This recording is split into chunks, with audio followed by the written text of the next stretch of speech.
war couples later on with fear of biological and chemical war. What if the Soviets spread deadly bacteria over highly populated areas, or spray into the air invisible chemicals that can kill thousands on contact? A decision is made in high places. Tests are needed.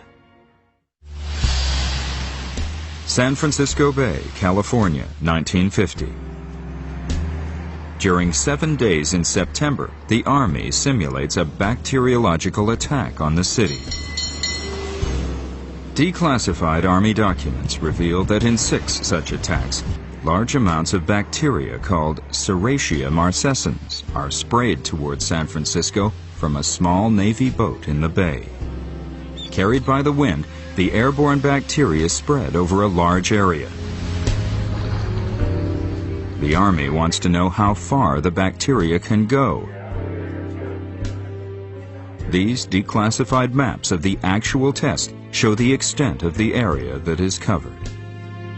The Army decided to do what was called a vulnerability test program.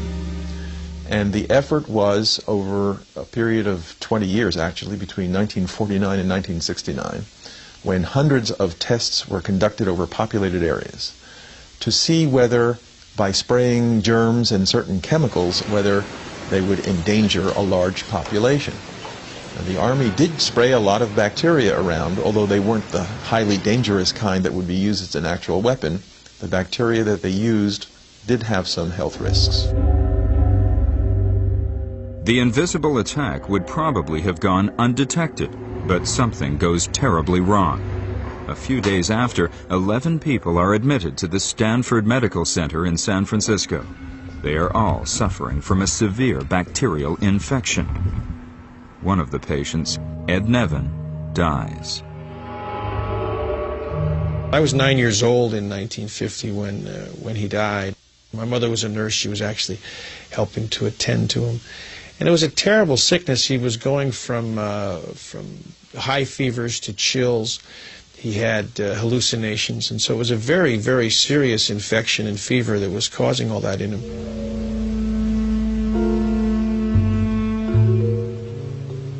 The Serratia marcescens infection is so unusual to the doctors and scientists at the hospital that 3 of them team up and write a scientific article about it. At the time, the doctors are unaware of the test the Army had conducted using the same type bacteria just days before.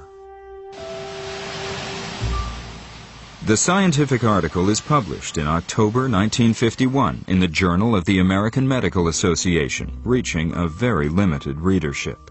However, the Army does see the article, and a panel of 4 military scientists reviews the case. Some months after, they concluded, and this is a very strange conclusion, that the Army's bacteria and the bacteria that caused the infections in the hospital were not of the same strain or the same nature, and that any relationship was apparently coincidental. That was a real stretch.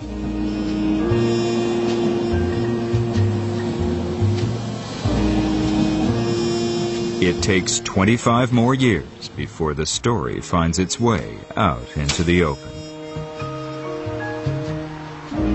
I carried the morning paper on December 22nd, 1976 to the BART station.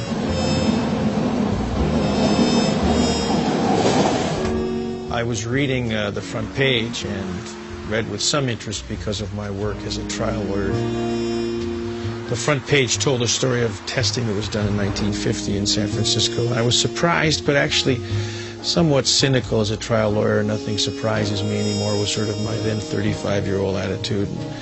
I turned the page and was shocked to find my grandfather's picture.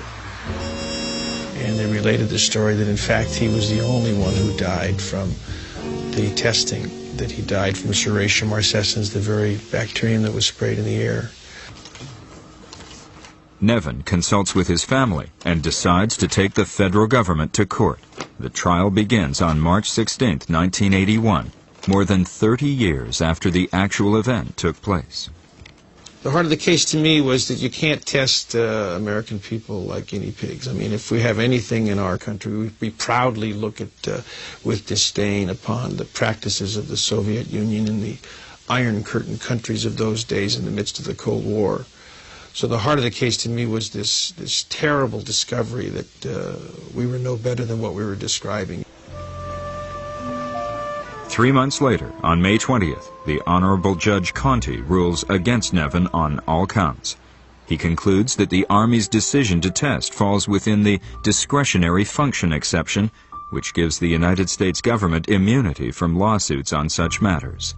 The United States Supreme Court later upholds this ruling. What would have been required to win this case would have been to overcome hundreds and hundreds of years of tradition of governmental immunity that we got from England, and that was a king. And it was still a remnant of our law, even in America, with our form of government. And His Honor at least felt it became clear that we couldn't overcome that special protection the government has. You just can't sue the government for these important matters, says the immunity doctrine. And so what it would have taken to win the case would have been to overcome that immunity doctrine, and at least in these judges it wasn't so. San Francisco is not the only city targeted for a simulated biological attack.